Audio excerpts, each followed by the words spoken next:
Welcome to Ridhima kitchen. வாங்க இந்த கிளைமேட்டுக்கு தகுந்த மாதிரி ஒரு செலவு ரசம் பார்க்கலாம். குருமிளகு 1 ஸ்பூன் எடுத்து வச்சிருக்கிறேன். ஜீரகம் 1.5 ஸ்பூன் எடுத்து வச்சிருக்கிறேன். மல்லி 1.5 ஸ்பூன் எடுத்து வச்சிருக்கிறேன். ஒரு சின்ன வெங்காயம் ஒரு 6 இலெண்ணெய் எடுத்து வச்சிருக்கேன். பூண்டு ஒரு 6 பல் எடுத்து வச்சிருக்கேன். கருவேப்பிலை 2 கொத்து இந்த சைஸ்ல பொடி எடுத்து வச்சிருக்கேன்.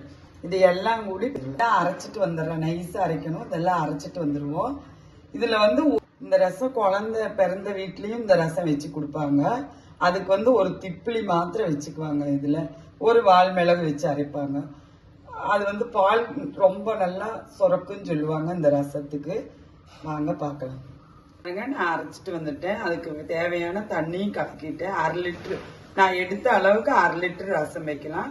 இப்போ வாங்க தாளிப்பை பார்த்துருங்க. பாருங்க, ஒரு சட்டி வச்சு நான் அதுல எண்ணெய் ஊற்றிருக்கேன். கடுகு போட்டு போறேன். எண்ணெய் காஞ்சிருச்சு, கடுகு பொரிஞ்சிருச்சு. நான் ஒரு 5 சின்ன வெங்காயத்தை பொடியா கட் பண்ணி வச்சிருக்கேன். இதுக்கு வெங்காயம் இவ்வளவு வேணும். ஒரு வரமிளகா, 2 கொத்து கருவேப்பிலை. அரைக்கும் போது நம்ம கருவேப்பிலை போட்டுதான் அரைச்சிருப்போம். பாருங்க, வெங்காயம் இப்படி வதங்கணும். வெங்காயம் இந்த ரசத்துக்கு போட வேணும். ஏன்னா இந்த ரசத்துக்கு நம்ம ரசம் ஊற்றி சாப்பிடும்போது அந்த வெங்காயம் நல்லா அது தெரியும். அது அப்படி தெரியணும், அப்படி இருக்கணும்னு சொல்லுவாங்க.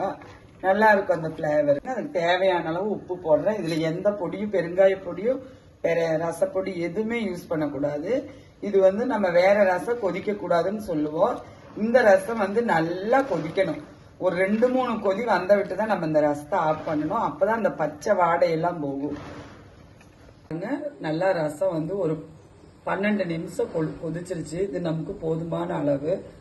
ரசத்தோட கலர் எல்லாம் பாருங்க, அப்படியே மாறி இருக்கும். இந்த ரசத்துக்கு இதுதான் கலரு. இது சளி காய்ச்சல் பிடிச்சாலே இந்த ரசம் தான் வச்சு கொடுப்பாங்க. இது விட்டா பின்ன கொள்ளு ரசம் வச்சு கொடுப்பாங்க. இது உடம்புக்கு ரொம்ப நல்லது. அது இப்பத்த கிளைமேட்டுக்கு ரொம்ப நல்ல ரசம். எல்லாரும் வீட்டுல வச்சு சாப்பிடுங்க. வாங்க நம்ம வீட்டுல சாப்பிடலாம். நன்றி, வணக்கம்.